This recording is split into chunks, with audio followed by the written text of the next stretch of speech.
मसीह में रिजो, ये बातें जो कि तीमुथियुस के खत में हमें मिलती हैं, खुदा के कलाम में हमें मिलती हैं, क्या ये हम अपनी आंखों से नहीं देखते? आज के जमाने में देखते हैं।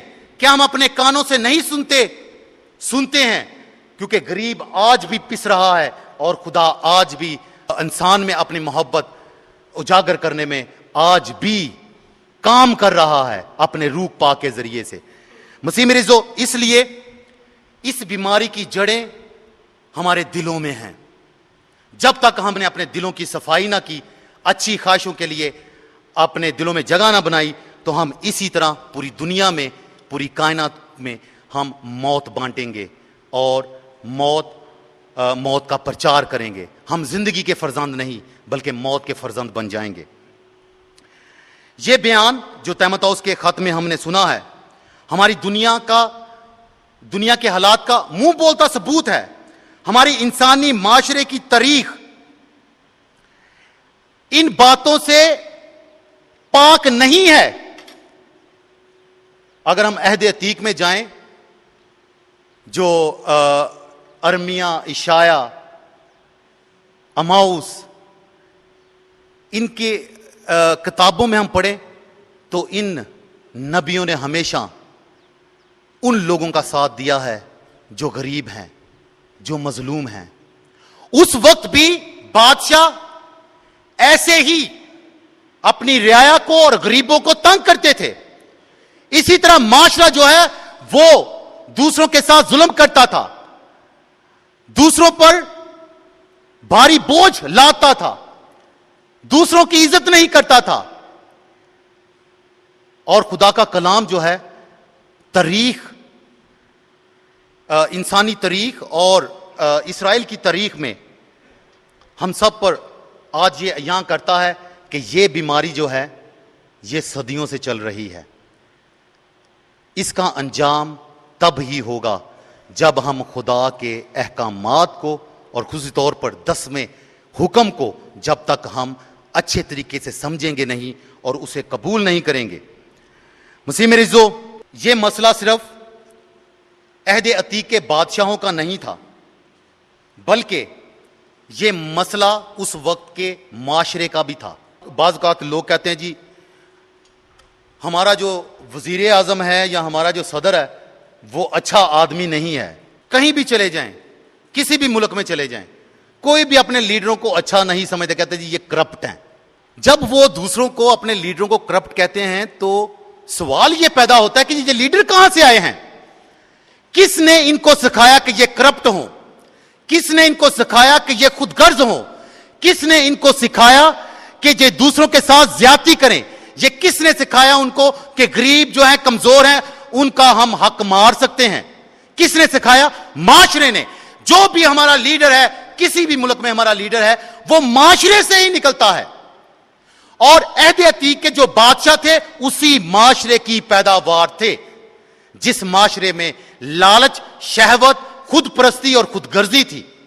लेकिन खुदा ने अपना काम, अपना मिशन जो है वो नहीं छोड़ा। उसने नबियों की मार्फत अपने लोगों को पैगाम दिया कि जो ये गुनाह करेगा वो मौत हासिल करेगा। अरमिया नबी उसके 6 बाब और 13वीं आयत में लिखा है, क्योंकि उनमें से हर एक, क्या बड़ा क्या छोटा, लालची है। किन में से? उस ग्रुप में, उस माशरे में, उस कल्चर में। क्योंकि उनमें से हर एक बड़ा क्या छोटा लालची है और उनमें से हर एक नबी, क्या नबी क्या काहिन, दगाबाज हैं।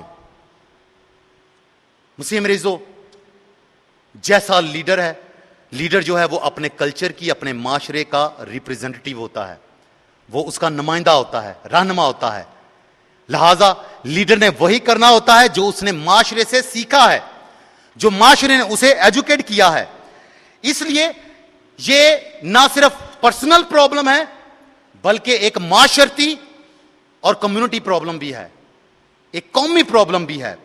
इसी वजह से खुदा की नफरत इसराइल की शहवत प्रस्ती, खुद प्रस्ती के लिए भड़की और इसराइल को आगाह किया कि इसका नतीजा क्या होगा।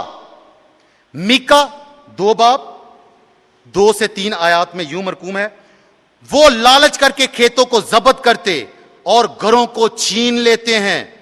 वो आदमी और उसके मकान पर, हां मर्द और उसकी मिरास पर जुल्म करते हैं।